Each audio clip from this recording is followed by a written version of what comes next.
Life is a war. এই যুদ্ধে নামতে হয় সবারই, কিন্তু জয়ী হয় শুধু তারাই যারা কখনো হাল ছাড়ে না। আজ আমরা জানবো এমন একজনকে যাকে জীবন বারবার পরাজিত করতে চেয়েছে, কিন্তু শেষমেশ জয়টা তারই হয়েছে। গ্রামের মাটির পথ থেকে শুরু করে দুবাইয়ের উজ্জ্বল আলোকিত রাস্তায়, সাইকেলে ফুড প্যান্ডার ডেলিভারি দেওয়া থেকে বাংলাদেশের ওয়ান অফ ওয়ান ফ্যান্ডম কিরেট সুপ্রাইম কে5-এর গর্বিত মালিক হয়ে ওঠার এই গল্পটা যেন সিনেমার থেকেও বেশি অনুপ্রেরণাদায়ক। This podcast is your ticket to a better, richer life.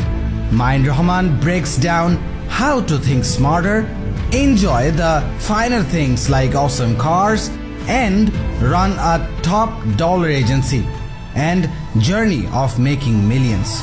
If you want to make it big, you are in the right place.